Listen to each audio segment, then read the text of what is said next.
this is Stefanie Marco, good friend of mine, and yeah, why don't you give like a little introduction of who you are and what's going on? Oh, well, I'm Stephanie, and I am a spiritual coach, love coach. I work with people on helping them transform things in their lives that are holding them back from their highest self, their highest purpose. I do that with one-on-one coaching. I do that through yoga and meditation, retreats, classes, and full immersives through the mediums of Tantra and many different aspects of Tantra. Nice. Yeah, I saw for a while, I guess during like COVID, you were in Thailand. Mm-hmm. And is that what you were doing? Is kind of getting acquainted with this path of life? Yeah, well, I had been studying for 18 years at that point, and I had always wanted to be a teacher. And I was sort of stuck in the rat race of New York life, which there were many creative aspects of that I loved. I had a creative agency for many years. And throughout that time, I was sort of living a double life where I really wanted to incorporate spirituality into some of these luxury brands that I was launching and developing, but it never felt like that was going to happen in an authentic way. So I was living this spiritual path and loving it, but not feeling like I had the confidence or the financial wherewithal to just completely change my career. And things started to sort of reach kind of, I would say, like a fork in the road, kind of came to me really in late 2019. And I said, you know what, I really want to go to this ashram. I was feeling so called to go live at this ashram. And so in February, I left for Thailand to study with Bhagavan, Sri Shamuka Anantanatha, my teacher, my guru, in a program, a 3-week program to begin with 93 other students. Oh, there's that many people there? Mm-hmm. And wow. Yeah. And so I went there to sort of see, like, can I actually teach this? Yeah. I've been studying it for so long, but can I get this other form of Tantra, which is traditional Tantra, which is what we studied there. And I had studied Taoism and Kundalini and many different aspects of Tantra, but not traditional Tantra. So going there was incredible. And within 3 weeks of being there, we went from 93 students to 11 students. Wow. And because COVID hit. Gotcha. And I decided to stay. Yeah, you were there for longer than I thought you were just going there for a trip, and then I was like, does Steph live in Thailand now? I thought I was just going for a trip too, Brad. But COVID hit, and I was calling my family in New York and my friends, and everyone was like, oh my God, stay. Yeah. Don't That's leave. A great place to be for that whole time frame. Yeah. So just going back a little bit, because I didn't know that about you. I guess when I first met you, I didn't really know what you did. I've kind of been tending to not ask people what they do when I first meet them, because it's like that's what defines so many people. So true. Right? It's like, oh, so what do you do? It's like, that's how I'll rate you in my system of whether you're worthy to talk to me or not. It's like what people do, kind of. Yeah. Right? Yeah. But that's interesting because you came from a background that essentially seems like it kind of led you here. You studied for 18 years. And then basically with studying Tantra, and I guess I'm assuming other things like it, right? You're studying just Tantra or like many other practices? Well, there's various forms of Tantra. I mean, Right. They're kind of infinite. You have Tibetan Buddhism, which is a form of Tantra. You have Taoism, which is also rooted in Tantra, but from more of the Chinese position. You have traditional Tantras, and then there's so many sects of that Tantra. But essentially, I studied non-duality and this spiritual approach of non-duality, which is essentially the idea that there is no heaven and hell, that we are instead infinite creatures. We are all infinitely connected as one consciousness, and that we can approach duality and this feeling of separation within us to create union within us as a practice, and then find that union outside of us to elevate consciousness. And that's what we're kind of going through right now in this big awakening that people are feeling and sensing, is this realization that we aren't separate. Yeah, I couldn't agree more. Yeah, I think, so then when you're on this journey of 18 years, maybe even unbeknownst to you, you didn't think you'd be pursuing it as a profession or as like a macro part of life, if you will. Mm. So you think that you kind of found spirituality, if you will, like in this like path of exploration. Do you think that the corporate world kind of led you here in a sense? Like, because it seems same. Like I kind of dabbled in corporate world for a while, and even just trying to obtain sponsorships for things that I was doing for racing. It just started to lead me to a place where I was like, well, what? I have Yeah. to be a certain way. I have to act a certain way. I have to appease this type of group to fit the narrative.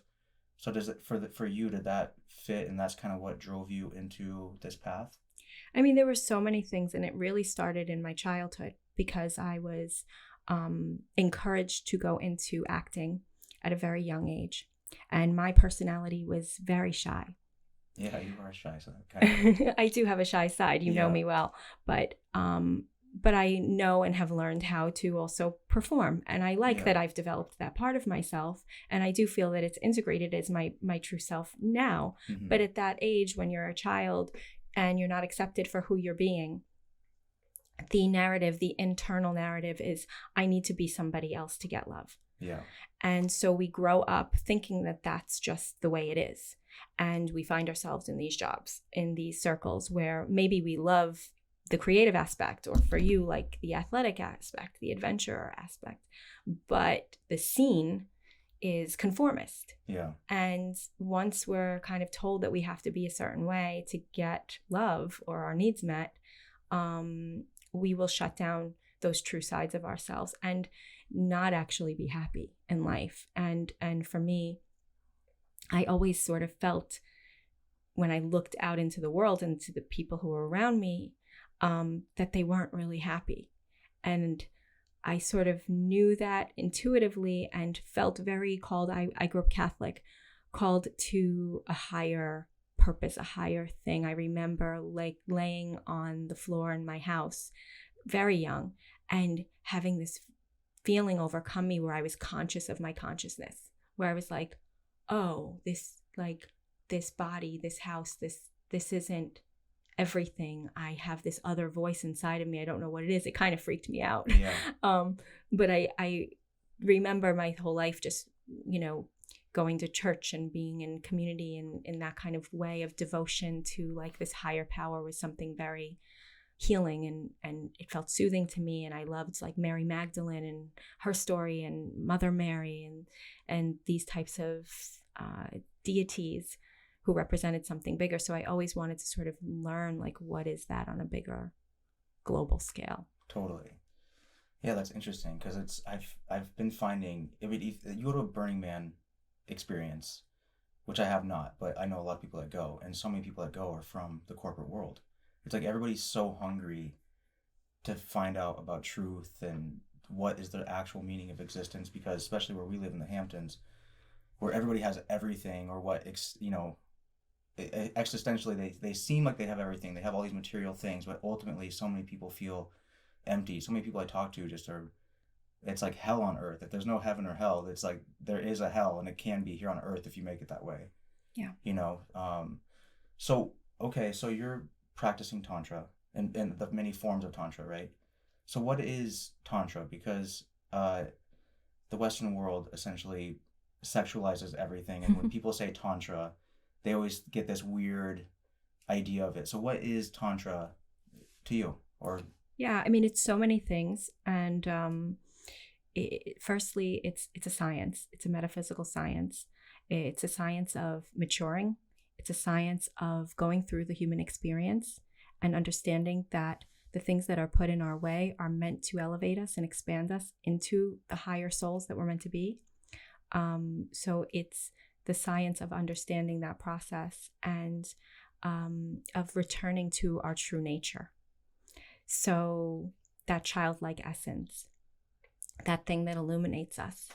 And so part of that is our sexual energy. Our sexual energy creates everything. The polarity between the masculine and the feminine is a law of nature.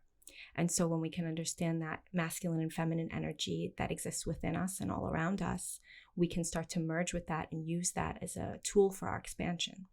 And so that expansion comes through understanding our desires and not distorting them or perverting them, but purifying them so that they can be expressed through our heart and out into the world to uplift humanity and ourselves. So it is really discovering this path of how to get there, because it sounds really neat and romantic maybe when I say it, but getting there requires us to let go of a lot of things that we've been conditioned to believe about life and ourselves. Yeah. So what is, excuse me for this, but what would you say some negative misconceptions of Tantra are? Like, because I've known a couple Tantra teachers. Is that how you describe it? Sure. Yeah. And when I first had met them, and this doesn't apply to you, this is when I was much younger, I was like, oh, so this person must be really into sex or something. That's what I thought. So I didn't know any better. What are some like misconceptions that you would love to clear up about what Tantra is? Thank you. Yeah, that's a great question. I'd like to clear up, I guess, that there are many different perspectives and people calling things Tantra that aren't actually Tantra. And there's nothing wrong with those practices either. I want to also say, learning how to be more sexual, learning how to unlock certain aspects of sexuality with someone is something that I teach, and I also would not call it Tantra per se. There is a school of Tantra that many traditional tantrics call Neo-Tantra. And Neo-Tantra is more of this response in the 1960s to the feminist movement and to empowering women through their sexuality, which really swung the pendulum in another direction of empowerment for women and taking more kind of sovereignty with their bodies. And there was a backlash to that, obviously, as well, of, I think, anger and misplaced anger towards men. But that's a whole other topic. But Tantra is not sexualizing our wounds. Tantra is not polyamory. Tantra is not a hedonistic experience. And again, you can choose any of those things in your life, but calling them Tantra would be inaccurate. Mm-hmm. And so, also Tantra is not this idea of the goddess energy, and goddess energy is also something I think that's quite misunderstood in Tantra. Tantra is about worshiping goddess energy. And what is meant by that is that masculine energy, when it is not filtered through the lens of the feminine energy, is violence. And so when we can take masculine energy with the purpose of serving the feminine, meaning, and this is not in a patriarchal way, right? It's not in a worshiping of like you're beneath feminine. It's passing it through this filter of, am I taking action from a place of preserving what is right, what is beautiful, protecting the innocent, protecting nature, protecting the feminine, so that life can continue to be born. It is a very devotional practice of being pro-creation, pro-life. And I don't mean that from a fundamentalist point of view. Yeah. I mean that from a very primordial point of view of how our masculinity serves this planet in such a powerful way. And that's through the goddess energy. And the goddess energy isn't humanized. It's not this Instagram blogger on a rock in her bikini saying, I'm a goddess. And yeah, you go goddess. Like, sure, but Tantra believes that men are goddesses and women. Just by the fact that we embody a physical form makes us goddess energy, because goddess is everything that can be brought into material, and the masculine is consciousness that holds that container for it to blossom. So it would be interesting to see wars fought with a bunch of feminine energy. It probably wouldn't happen. It wouldn't. So we're emphasizing a slightly, obviously you haven't spoken to all of it, but men can harness a feminine energy, but then women can also harness a masculine energy. And so what is the duality to that, like in the role reversed? Well, I guess from the perspective of the way that I like to teach it, that's the only way I can, and again, there's no wrong or right here. Mm-hmm. In the way that I teach it, oftentimes men and women have a very toxic relationship with our inner feminine and masculine, because purified or really conscious feminine and masculine hasn't been modeled for us.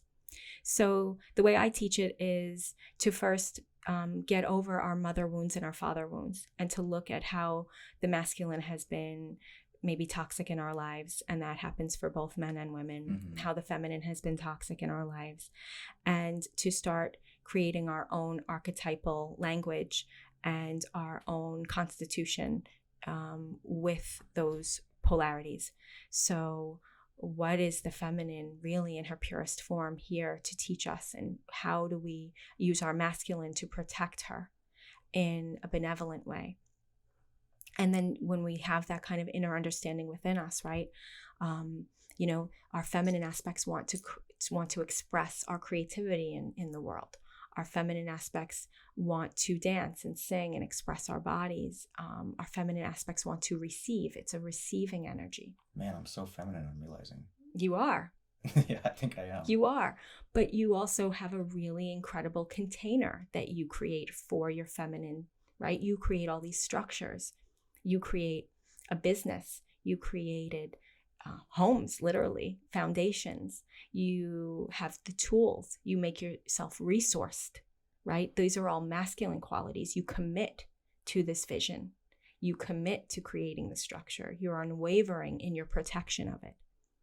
And then your feminine can dance in the safety of that and be expressed even more. And that's that divine sacred union. I can't wait to dance in the house. Me too. I love this house you're building. Me too. It's been a really fun project. And actually, Angel and I were talking about it recently. I'm like, I've actually really just been enjoying the process of it. As much as it sounds like a lot of noise over there, it's a lot of fun. Just seeing the things come to life, because every day I'm bringing things to life for other people. And so to like be rewarded and bring it to life for yourself has been awesome. So as far as like getting into Tantra for people, let's say, like if someone's listening to this and they're interested in just getting to know maybe you, or what's the first step for somebody that they listen to this podcast, what would you say if you were a listener? What would be your first step? Well, I think my first step would be just to like listen to your heart. If this feels like something, just because it's called Tantra and it has this maybe context to you, open yourself to understand that Tantra has informed most modern psychology. Mm-hmm. And so it's a much deeper way of doing some of the heavy lifting, which really is about letting go. So if you're ready to let go of some things in your life, and be willing to be open to the way that you do that, being willing also to be open to the simplicity of what this is, because people think it's like really something complicated. And then I'm like, you just need to like breathe. Right. Yeah. Like, we're going to breathe for the next 20 minutes. And they're like, okay, but when do we get to the Tantra? That's when we know why they're there. Yeah, it's like this is the Tantra. This is it. Yeah. So it's not as complicated as people think. But yeah, I think check in with yourself. Is your heart open? Are you ready to maybe have some things challenged?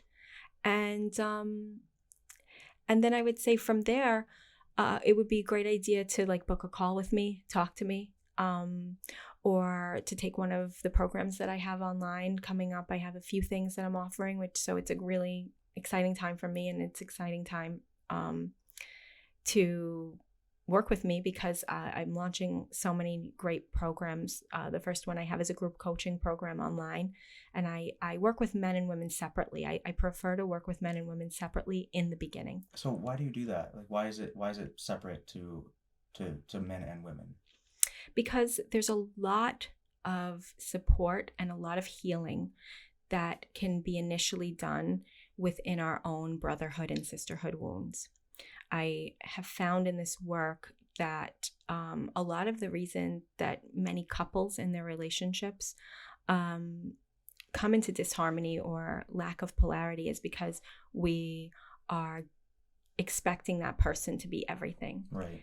And so when men can find in particular brotherhood and women can find sisterhood, we can have a safe place to not burden our partners necessarily. Yeah. And we also create a trust and a foundation and maybe even a family that we never had. Mm-hmm. And with men, there's such a deep brotherhood wound. I think so many men Totally. have felt really betrayed by other men. Mm-hmm.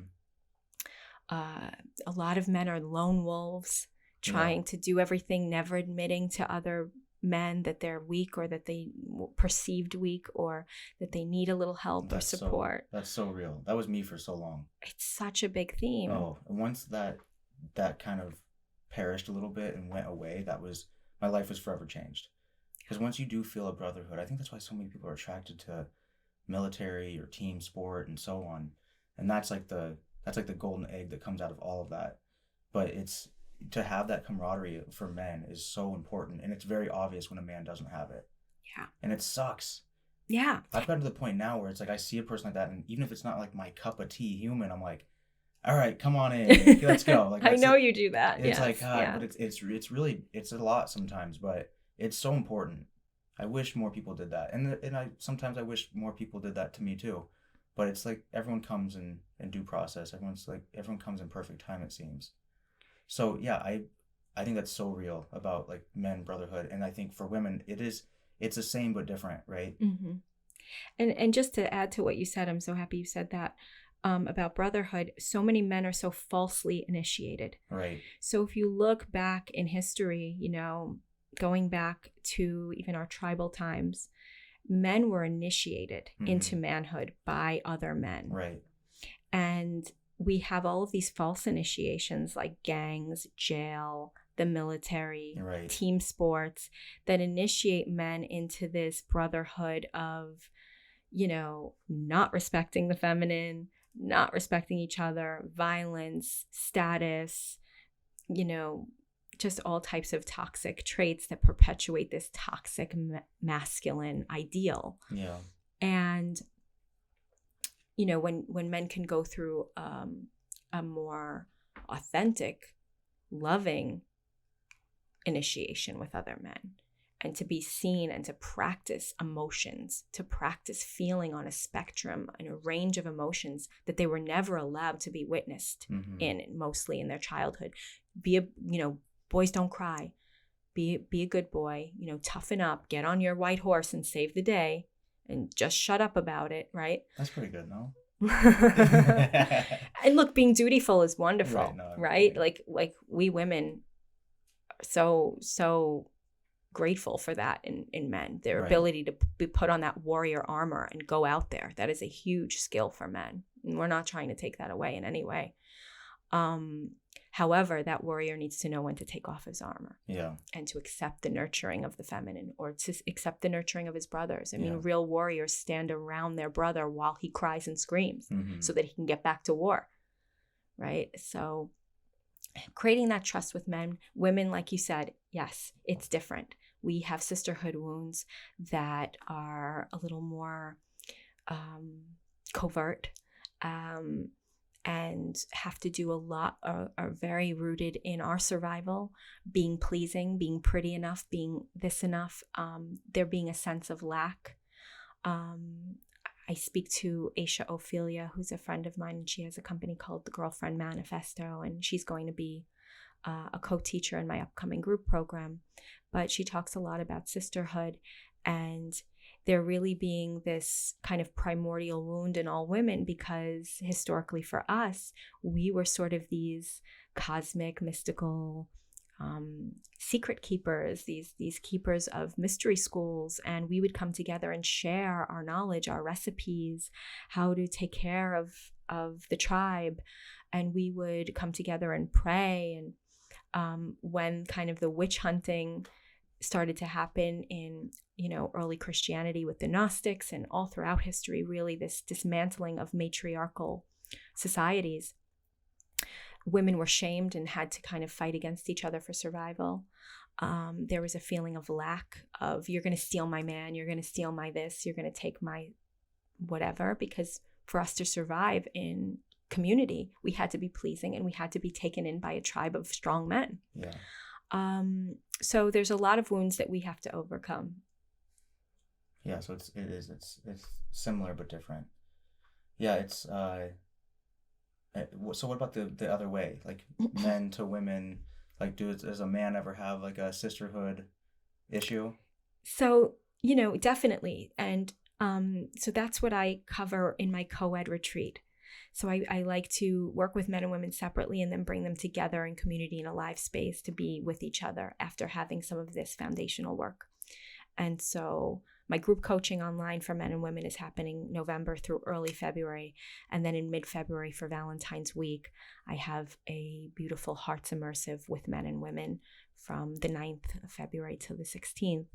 And in that retreat, we have like this really powerful container for healing the masculine and feminine wounds and the way that we're pitted against each other and bringing more compassion to each other's experiences.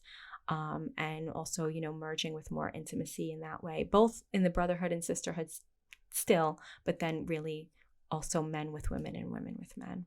Yeah, because it's a lot of times you see, not a lot, but sometimes you see there's a guy that only has girlfriends, right? Or there's a girl that's like only has guy friends. Yes. And in the communities, it's always joked about. It's like, oh, she's got all the guy friends. So what do you think that like stems from, like for guy to girl and girl to guy?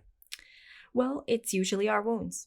It's oftentimes a mother wound that will keep us on both sides. Yes, I mean, we all have these wounds. At least I believe we do. Even if we have the greatest parents ever, just by the mere fact that we have to eventually leave the protection, the love, that first love with our mother, and go out into the world and separate ourselves from her, and what that does to her, and what that might do to us, and the reaction within that dynamic. Women who have only male friends, it's typically they can't trust the feminine, and that the feminine has betrayed them in some way, and the masculine feels more safe, it feels more direct, it feels more clear. And with men, typically, if they're only with feminine, it's because they have some energetic marriage to their mother, and it's an unhealthy one, and they don't trust men, which is also a father wound. But the father wound really perpetuates the mother wound, because often the mother takes on both roles.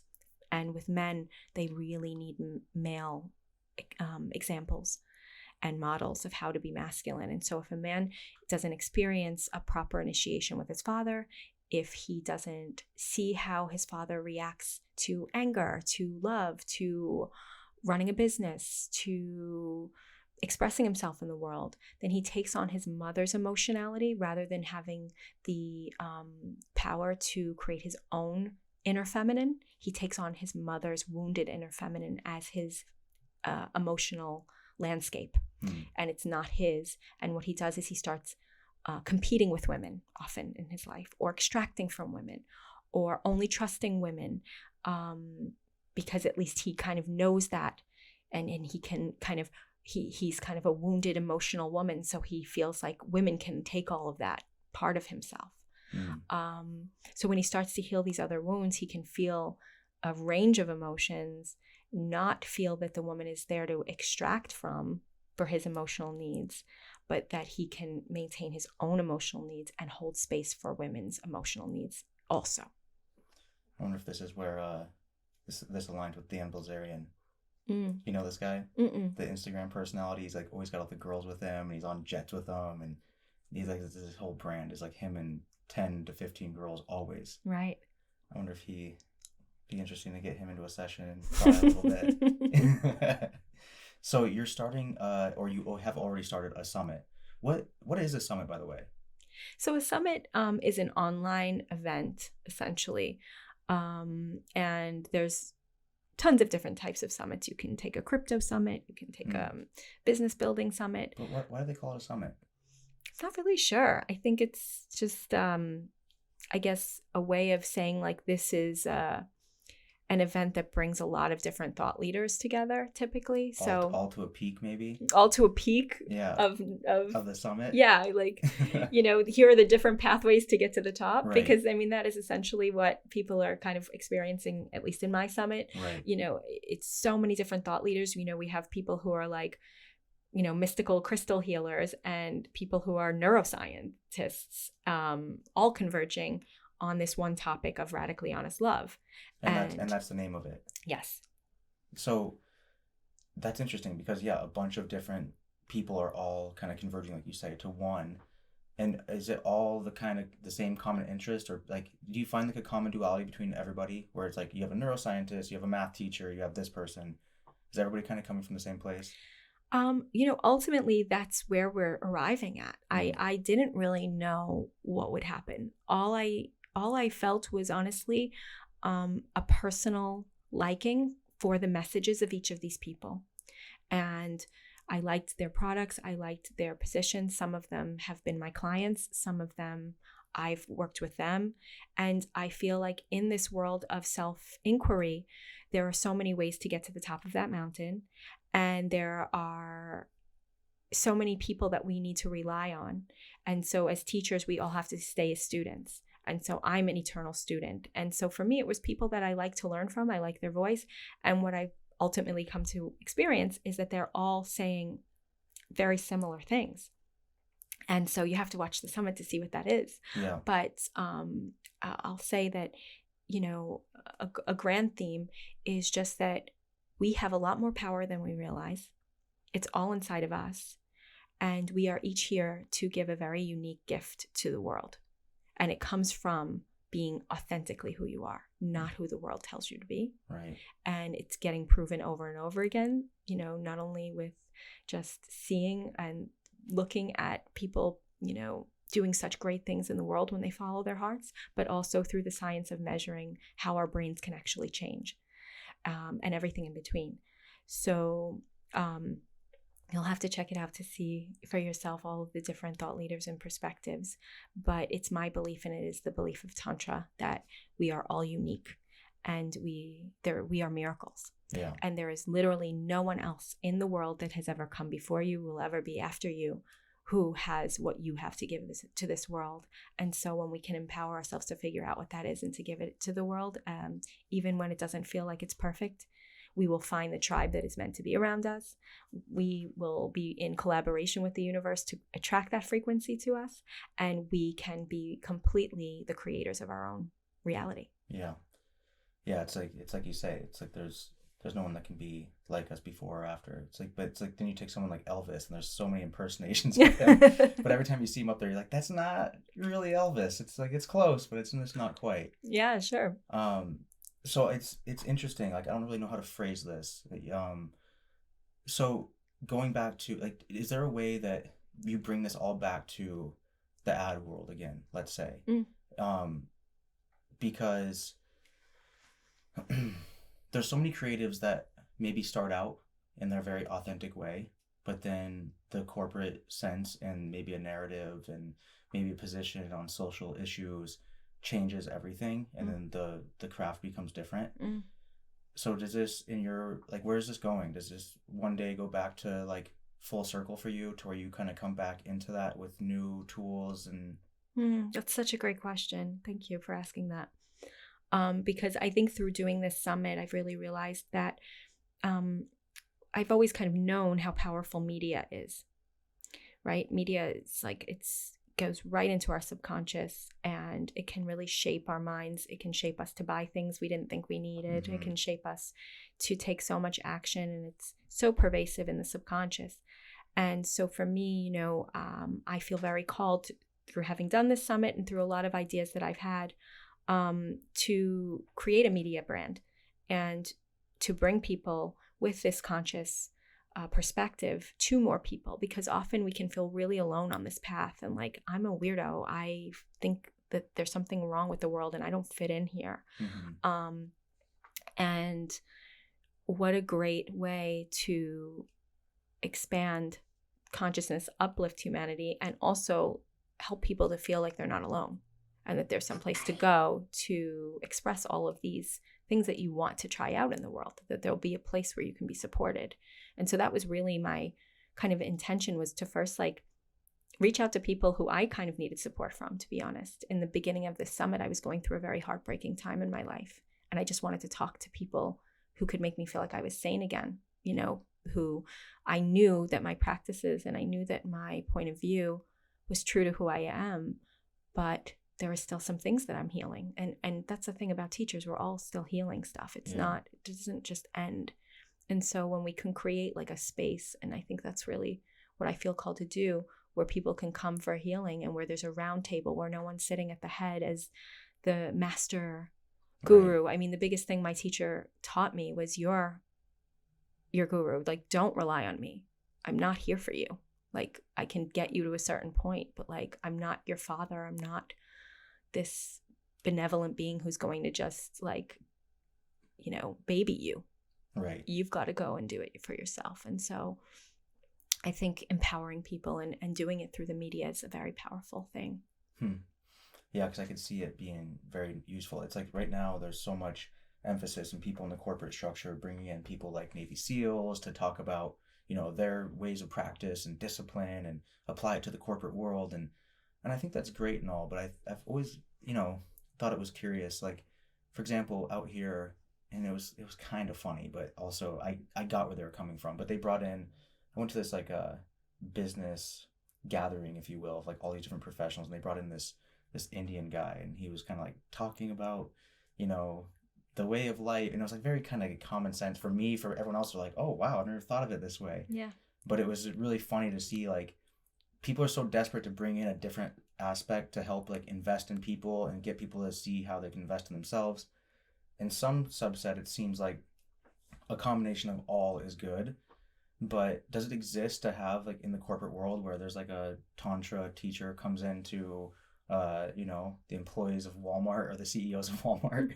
I'm just random company, but sure, you can imagine that that's probably not on the most up and up. Like they probably, in some sense, they like the fact that the people are kind of just diligently stuck in that vortex of hell. So do you see that like ever like happening? Do you see it being that way, or does that exist? I think that it's twofold and maybe even more complicated than that. But I think that in the corporate world, there is a bit of and in the world in general right now, right? There's like this fashionable thing of like, we do this, but we meditate. Yeah. We're out of integrity here, but we're doing yoga. But like that's always been, right? People are always like, well, I'm a Christian, but yes, not tonight. And there is hypocrisy in self-development. Right. Sure. And I'm not here to shame anything or anyone. Like, there's so much hypocrisy. One day I can be feeling one thing and then all of a sudden realize, oh wow, that was really kind of not the truth I thought. And that's the whole point, right? Like, to question our narratives, to question like our integrity, to question the truth. And the truth will always be love. Yeah. The truth will always be, is this love? And it sounds so corny to say, but it's so stupidly true. It's like, ugh, I hate to even say that, but I find myself actually saying it in real conversations to other men, and they're like, dude, bro, take it easy. I'm like, no, I'm dead serious. Unfortunately, I'm serious.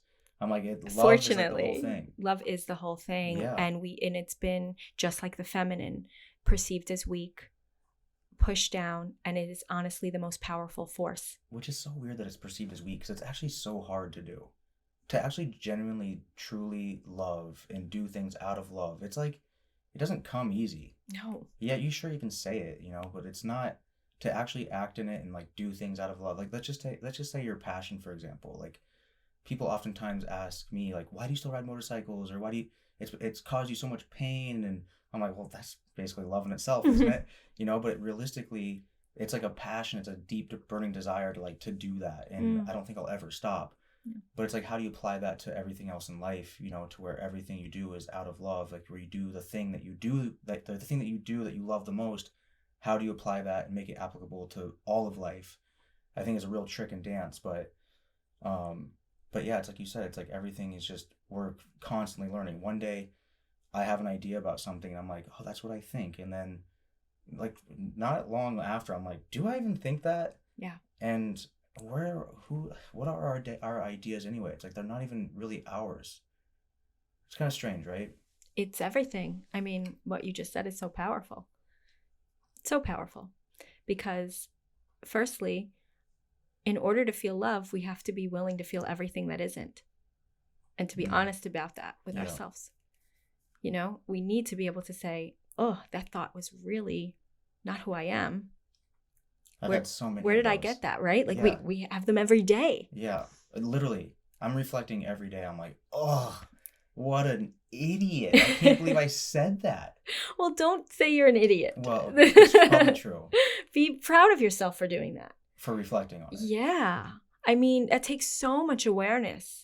And that's really what this all is consciousness, right? Like when we're aware of things that aren't serving us, we have the power to change them. Right. When we're operating from addictions, habits, wounded child, trying to acquire something to cover up the thing that we think is so bad about us, that's when we're out of control. That's when we're pushing people away. That's when we're blocking all of the gifts that are trying to get to us. Yeah, totally. When you can kind of surrender and see the power of what surrender means, it's the most powerful thing you can do for yourself. It's an act of love, the most powerful thing.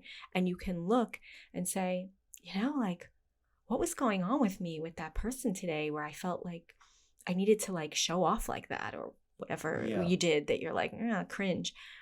And you're like, oh, well, you know, like I really admire that person and I feel like maybe they don't like me or maybe like I have to be more for them to like me. I feel like you saw me the other day. I'm like, oh, jeez. No, yeah, I did all that actually. Yeah, when we all do that, you know, like it's not a matter of fixing ourselves. This work doesn't fix us because guess what? We're not broken. Right. We're just like having a human experience with all the fluctuations of it. And the more we can stop identifying so much with this body and with our status and with our image and with our house or our career, whatever the facade is that we're putting out in the world, and to just love it. And it doesn't mean we don't love it or cherish it or are grateful for the things we acquire either.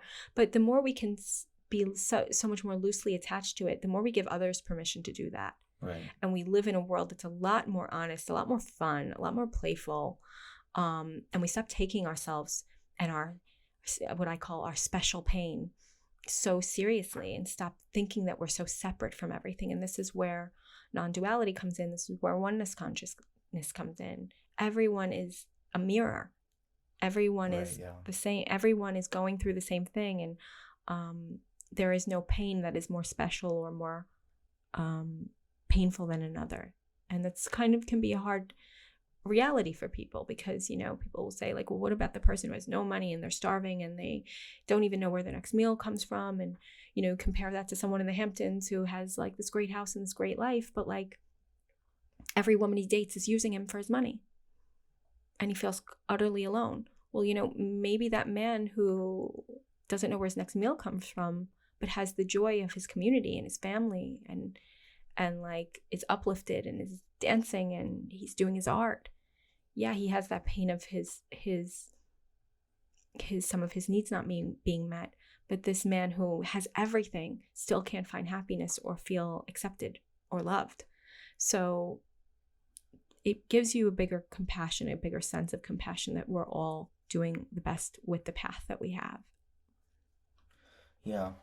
I mean, I think that there is a little bit of a difference sometimes. You know, like I think there is some scale of some people have it worse. You know, you meet some of these people sometimes and you're like, what the fuck? Like how did this all happen to you? Like, and it doesn't seem fair. No. I've met a kid when I was 15 years old. His mom died. His dad died. Then his brother died, all within a 4-year span. These are not things that he did or brought to the world or he manifested, right? And then he just disappeared for a while and was homeless. And we all saw him again maybe when we were like in our 20s, maybe. Something like that. And then never saw him again. I don't know if he died or if he found another way of life or, you know, but like what are the chances of him finding, you know, like this information, let's say, versus the guy that does live in the Hamptons that maybe, you know, has a red Ferrari that he leaves in first gear all the time and, you know, has the house and has the show-offy life and the watch and the accessories. You know, I think that in extreme scale, there is somewhat of a difference, no?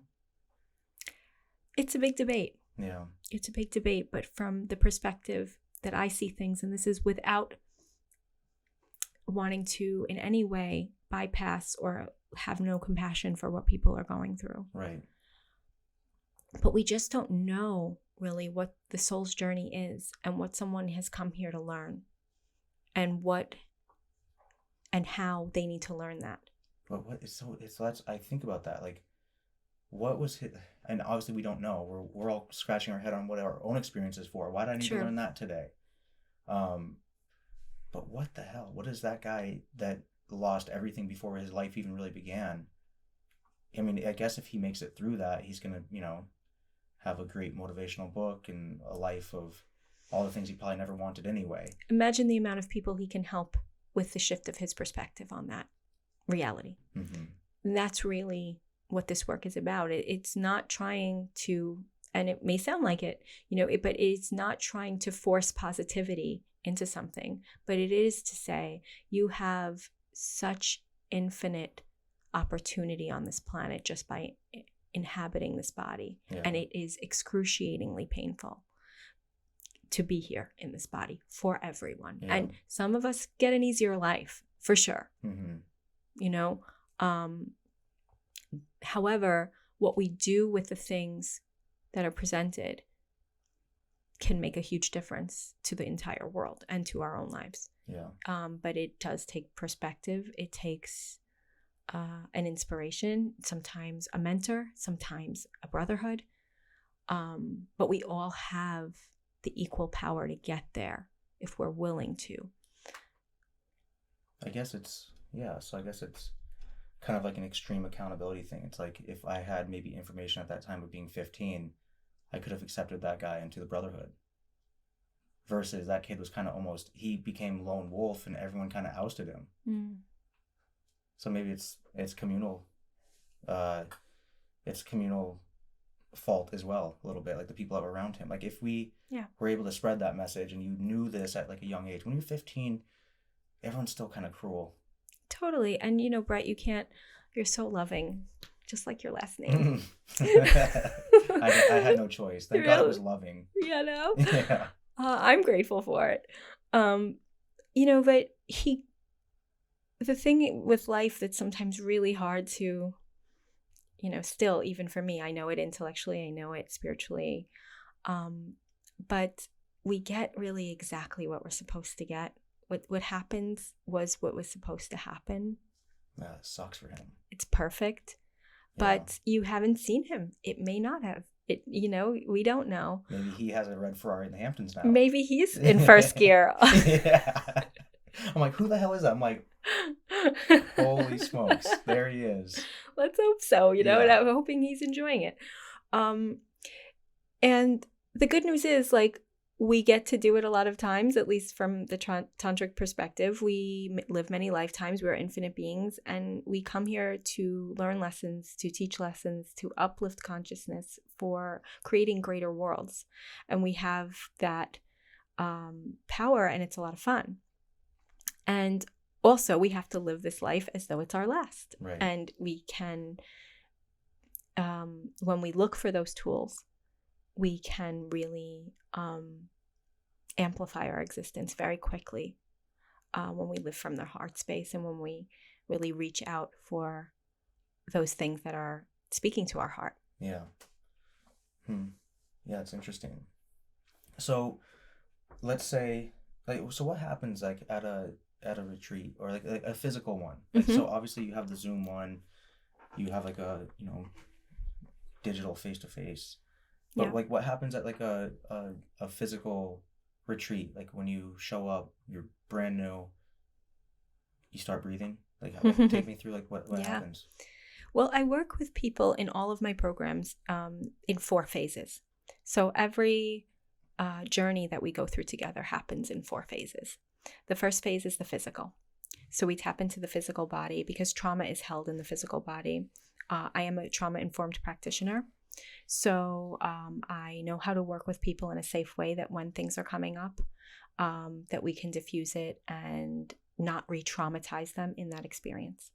And that's really important. So I wanted to say for anyone who's working in this type of work, you should really make sure that the people around you, whether you're doing plant medicine or you're doing a yoga retreat, anything that's requiring some deep work, you want trauma-informed practitioners to be there to hold that space that's safe for you and that's a healing container. So the first thing is we'll go into the physical body because the trauma is stored in the body, and these yogic sciences have such beautiful, gentle ways of going into those spaces and releasing them through asana, releasing them through kriyas, releasing them through breath work, releasing them through mantras and rituals. So what we're doing is we're building a trust with our body. So when we start to relax at that deep of a level and with our body, exploring our body, meditating inwardly on our physicality, on our energetic body, we begin to build so much trust that the subconscious starts to come to the surface. The subconscious starts to tell us, oh, hey, remember that like fight you had when you were 13? That's in your shoulder still. And you're like, I totally forgot about that fight I had when I was 13. And so this is the way of seeing that our bodies are starting to trust us to give us the information that lies inside of it. Because in talk therapy, we can go into our story, right? Oh, this happened to me or that happened to me. And we'll go over and over and over. And the place in our brain that stores memories is actually the same place that stores and that creates fantasies. So oftentimes, the more and more we talk about something that happened to us, the more and more we're actually creating a false narrative about what that thing was. Yeah. And how it happened. And that's why you'll see two siblings that were in the same situation with their parents. And they're like, no, that never happened. And like the other one's like, yes, it did. And then they're kind of like, I was there. And Totally. Right? So we want to go into the body because that can't lie.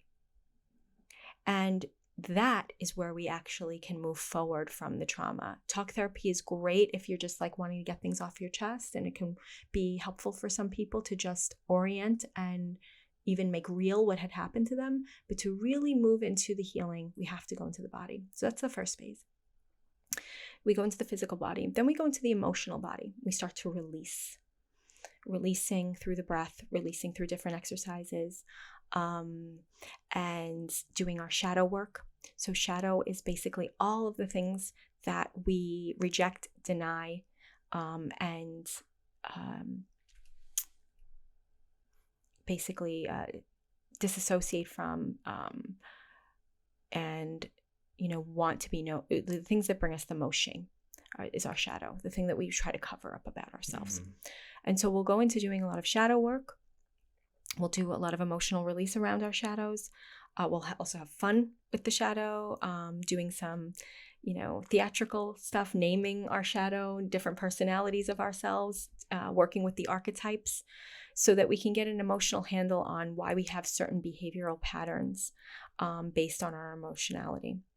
And then the third phase is the spirituality part, the spiritual body, really starting to change our frequency, shift and invite a new energetic self into being, into radiating in the world.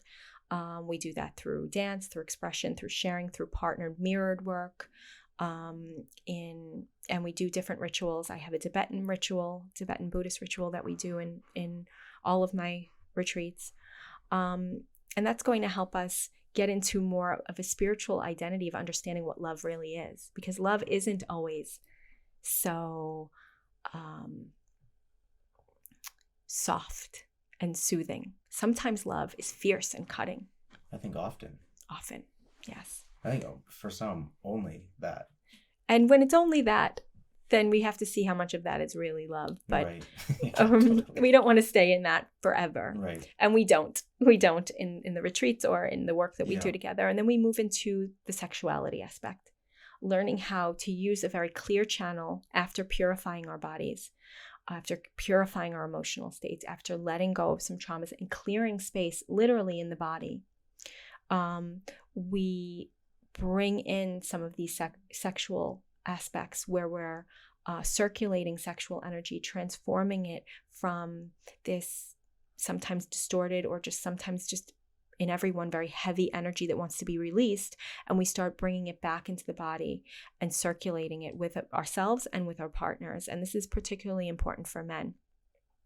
And so those are the 4 stages of everything. And in our retreats, we'll do that in a safe container with other people through yoga, meditation, breath work, partnered exercises, lots and lots of sharing. We play a lot of games,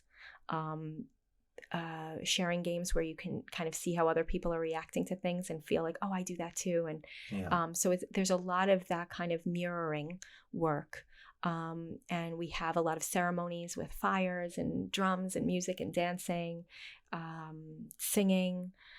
It's very powerful, and it's really, really bonding. The people who come to the live retreats get very close. Yeah, I can imagine. So, and then there's a 4th? The 4th was the sexual energy. It is? Okay. Yeah. So it's a physical, emotional, spiritual, sexual. Okay. You have a retreat coming up in Costa Rica? Yes. Is that Valentine's Day? Yes. Oh, it is? Yes. So where is that in Costa Rica? It's in Nosara, Costa Rica. It's at a resort called Tierra Encantada. It's a beautiful eco resort that was built by a wonderfully conscious couple. All of the spaces in the casitas are built from wood by hand. They're absolutely exquisite. There's a gorgeous shala. There's a beautiful teepee, huge teepee that we'll be also using for ceremony. And 3 meals a day. It's just a gorgeous view. It's just spectacular pool, the whole thing. So that's, and it's from the 9th to the 16th. Okay, cool. Mm-hmm. So that's a perfect amount of time to be in Costa Rica. Mm. So when people show up, they start the course and then they obviously have free time throughout it to go explore. And you have maybe activities for them and so on. Absolutely. Yeah. What about here in the Hamptons? You have anything going on here? Not at the moment. People can reach out to me to work privately. I'm happy to work with singles and couples. People are often like, I don't have a partner. And if I'm honest, because of the nature of this work, even when I work with couples, I separate them. Right. To work individually, because it is a process with you and yourself before it can be with anyone else. So whether you have a partner or not, this work is incredibly healing. So you're kind of doing, if you're doing Zoom even, let's say, you're kind of almost doing therapy. Like it's therapeutic, yes. It's therapeutic. Yes. But, I mean, it seems like a much more immersive experience versus just going and having somebody listen to you. Definitely. I mean, I think a thing that that confuses me sometimes is we see a lot of thought leaders in social media, people who have sold tons of books, and they're like, you are attached to a story that you're not good enough, and that's the reason you feel so bad, and all of us are attached to these stories that we're too much or that we're not good enough, and all of that's true. And you'll see like 200,000 people liking it because everyone knows that that's true. Yeah, right. But then it's like, well, what do I do about it? Yeah. How do I get over that? And so these practices push you out of that. And when consistently practiced, will move you into completely different planes of consciousness and existence. I have people who work with me who within 3 weeks get promoted in their job, or find a new partner, find their partner, end their pornography addiction, because it shifts the consciousness very quickly. And that's the thing about Tantra. Yeah. And I think the Dalai Lama has a quote that talks about being on the sutra path, being on like more of like a slow, steady, Buddhist path, is great for some people. But what tantrics are interested in is in giving people compassion quickly. Yeah. And a lot of, and I'm very loosely translating his quote, but it's, and a lot of people with deviant mindsets are attracted to Tantra, but Tantra is not for deviants. Right. It is for very pure-minded people who want to help others find compassion and uplift themselves very quickly. I think that's probably the biggest misconception. Yeah. Yeah, that's huge. So assuming somebody joins your retreat, and then one day becomes someone like in your shoes, how does that person, and how do you, for example, cleanse yourself from all this exposure of people bringing things to you and being a part of this? This must be at sometimes very heavy. It is. Holding this type of space has been a really big learning experience for me. I love doing it, and I'm really quite good at it. And I also need a lot of support around it. So I've been getting more of that support, but I do a lot of protection work beforehand. The more I do that, the more I actually can see the energy that's coming from people very clearly, almost psychically, which is something I didn't really acknowledge until recently. But then I can see that it's not part of me, that we're just holding a space for it. And that's what healers do, right? I'm not healing anyone. I'm holding space for you to heal. I'm creating the conditions where you can unlock whatever's happening and release it in the space safely. Yeah. So, for me, I need the right support team around me, and I have some really great people who support me. I need to make sure that I'm eating correctly, that I'm doing all of my preparatory practices every day, and strengthening my own nervous system, because that's essentially what we're doing. We're strengthening our nervous systems and to hold the full capacity of the power of creation that we have within our bodies. And we're strengthening our nervous system so that we can hold more love. And that love comes through orgasmic experiences. That love comes through being able to check ourselves before we say something that is out of alignment, removing ourselves from situations, taking opportunities to create, having inspiration flow through us so that we can create in the world.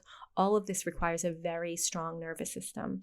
And so Tantra teachers who don't prepare with this purification process, it's like playing with fire. Yeah. Because that energy is so powerful. The energy of pure love surging through your body, Kundalini energy coming through your spine and awakening your channels to a higher level of consciousness. Powerful stuff. Do you actually feel something? Yes. Coming up your spine? Yes. Really? Yes. That's amazing. Yes. Feeling everything is very powerful. And so we gently take people through that process so that it's not like turning on the lights in an old abandoned barn that hasn't had electricity in it for 30 years. Yeah. Right? You're going to set that thing on fire if it's not done slowly, gently. And so that's what we do. And that's the nervous system. That's where this all comes into play. These aren't woo-woo practices. They're thousands of years old, and they're based in science. And most science doesn't talk about the Vedic sciences because it seems too woo-woo. And I have my own opinions about also why that is. But these practices, these ancient practices, are rooted in a lot of divine intelligence, and neuroscience is starting to prove those things. But they change the pathways in your brain. They regulate your nervous system so that you can hold the full capacity of your power. And part of that power is our erotic intelligence.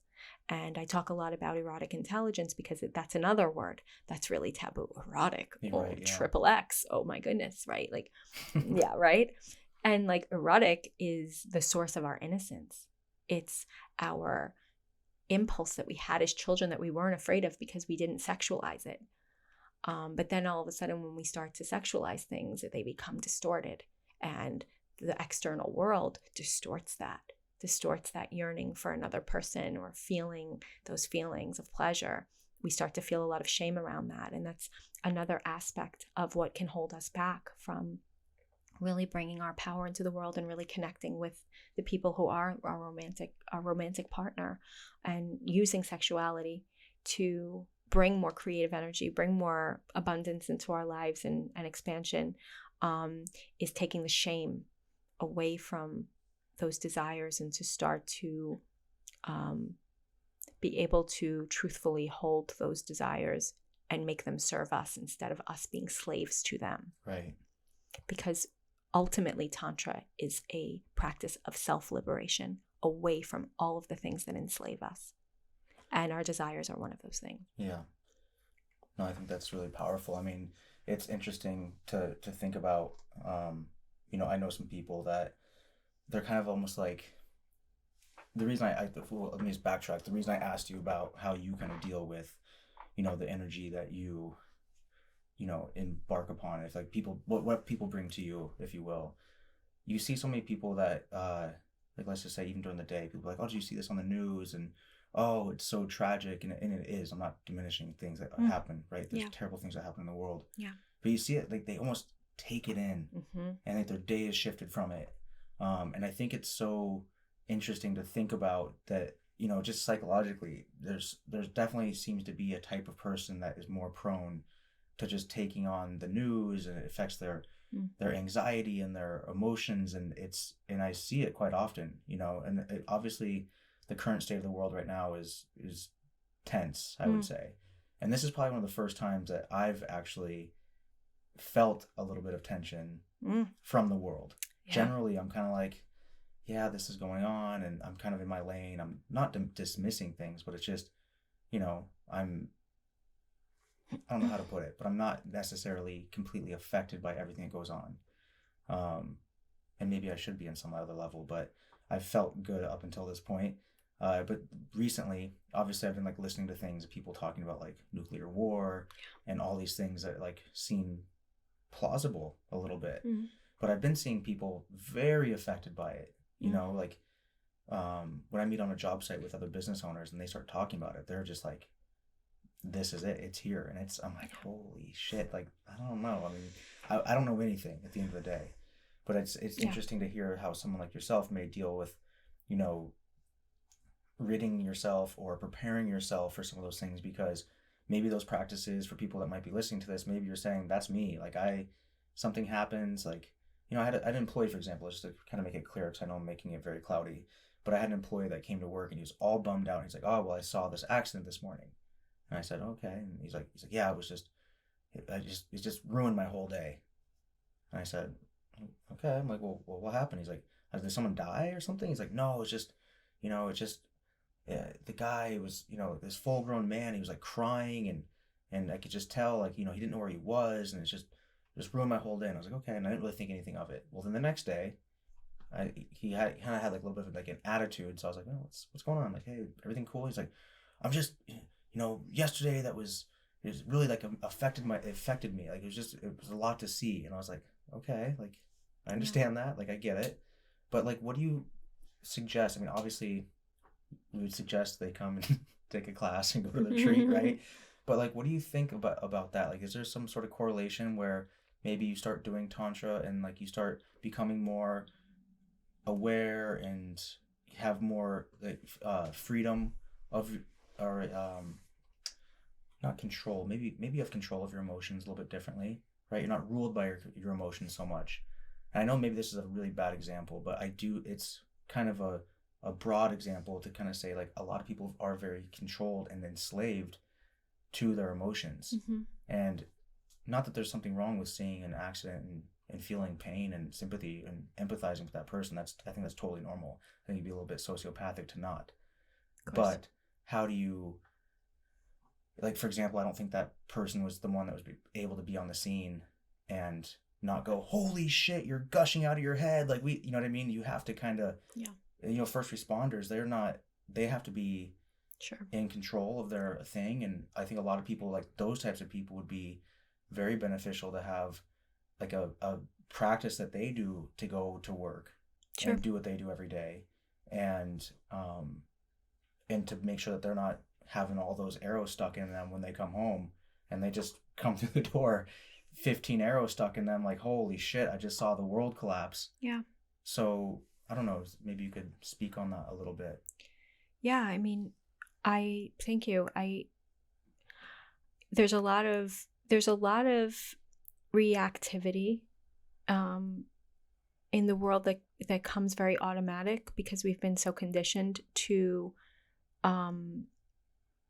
firstly, you know, respond in ways that are going to keep us belonging in society and not rejected from people. So, you know, often we have a certain kind of textbook reaction to things that is appropriate, but maybe that's not really how we're feeling inside. And oftentimes when we haven't really healed some of these things, when a person just feels not heard, not seen, not able to express emotions, they'll take something that they see in the media that is appropriate thing to talk about, or what they saw when they came to work, or something that happened or is happening. And what they often do, and what we've all done, is you take that opportunity to say, will you see me? Will you hold me? Will you comfort me? Because I don't know how to do that for myself. And we project that into the world, and it's the number one way that we push people away. Mm-hmm. Right? Like, we have a million strategies of how to do that. Right? Will you love me? Will you please, like, hear this story and feel something to give me something I can't give myself? Mm-hmm. And until we learn how to give that to ourselves, not looking for the world to parent us, we will allow people who don't have the authority to parent us, mm-hmm. who shouldn't be telling us what to feel and think. Well, technically, it should just be yourself. Yeah. I mean, I don't love saying the word should, but we are our most empowered when we are able to comfort ourselves, able to be conscious of what it is that we need, and able to ask for what we need. Right. And, guaranteed, if this person who works for you came to you and said, I just saw something, my body's feeling really shaken up, I'm having trouble breathing, I'm feeling emotional, I can't focus, can I take 20 minutes to just go breathe somewhere? I know what I need to just go do some breath work. Or if even you could say, hey man, do you want to do some breath work? Bring him aside, do a little breathing. How are you feeling? Maybe that would feel like so much compassion to him. Thank you. But when we don't know how to deal with our own anxiety, with other people's anxiety, when we don't even have the tools to give compassion, or to ask for compassion, then, it becomes this perpetual thing of, the outside world affects my internal world. And, the same is true. The outside world is my authority, not me. The news tells me what I need to believe and think and what reality is. I don't tell myself what reality is. Yeah. My boss tells me if I'm good enough and if I'm valuable enough. I don't. And the list goes on and on and on, right? My wife, whatever it is, we're constantly then giving our power away because we don't know what we need. We don't know ourselves. And we don't know what to ask for. And that's the biggest, most important thing we can do, in my opinion, in life, is to know ourselves. Yeah. No, I agree. I can imagine. I'm just envisioning myself in the construction world asking a man to do breath work on the side. I mean, I think But why not change that world, right? I mean, totally. You're right. Totally. It seems like every world I embark upon, it just seems like the impossible when I first start. Sure. Right. But I mean, for you too, that's so, going to the ad world to try to, because in the ad world, there's a programming that starts within, and then it goes out. That's why it's called, now back to your regular programming. It's like, and people are still not aware that they're being programmed like computers. We are the little, old school Apple computers, like the colorful ones. We're all a little bit different colors, but we're still being programmed. We're being downloaded information every time you turn on your big flat box on the wall. And it's like it's in everything now. It's like, it's even in YouTube, and you watch YouTube now. It's like the other day we saw an ad on YouTube, because you can't not have ads on YouTube, so they get you with these ads, but it's like they're all targeted to you, and it's all these. It's just so infiltrated. So for you, it's going to be very difficult to then even bring that back to it, and then try to infiltrate from within to say, hey, how do we get these people empowered in themselves? And then, but the powers that be, if you will, whoever they are kind of like, well, no, we like the substructure of how it works and how it is, because this is what works for us, and this is what lines our pockets, is having these, these people that don't think for themselves. Yeah. Right? Yeah. So it's a lot of work for you to do. Yeah, and it's also a huge need out there. Well, I 100% agree. And we have thousands of people signed up for this summit. Really? Yes. And so how do people watch the summit? They can watch it by going to radicallyhonestlove.com, signing up, tuning in. And they can also buy the replays if they haven't gotten a chance to see the whole thing. We're on to day 7 now, and it's an 11-day summit. And I'm so grateful to Adrian Grenier, the actor, who really shared his story of leaving that traditional kind of world of basically creating one of the most narcissistic characters to ever exist, really, on TV for how many years Entourage was on, and how many toxic examples of masculinity were celebrated on that show. And not to badmouth the entertainment value of that show, because I love watching TV and I love watching extreme characters. Sure, yeah. But the thing that we do in our society is that we make them heroes. Yeah. And we emulate them instead of seeing the tragicness of what's going on, because that tragedy is hidden behind their Porsche and their sexy girlfriend and their great job and their ability to seemingly do and get and be whoever they want whenever they want.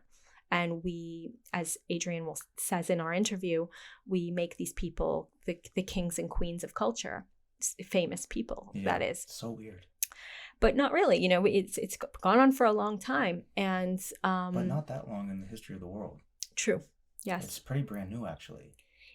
At this capacity, at this level, especially, right? And so, and then we see shows like Sex and the City that also, I love that show, and then it's got so many quirky archetypes and funny things that translate to me as a woman who's from New York. However, these are women who kind of are a bit tragic, right? Like, where are they going with their lives? They're totally. Really superficial, and like, I'm sorry, but the amount of shoes you have is not going to determine the value of the husband you get, or the committed guy in your life that's going to like really love you. And but we're fed all of these things. I think and I think Seinfeld's another example of that show, of that thing, where it's like you've got these neurotic, crazy people who are all psychopathic narcissists and don't care, and they're hilarious, right?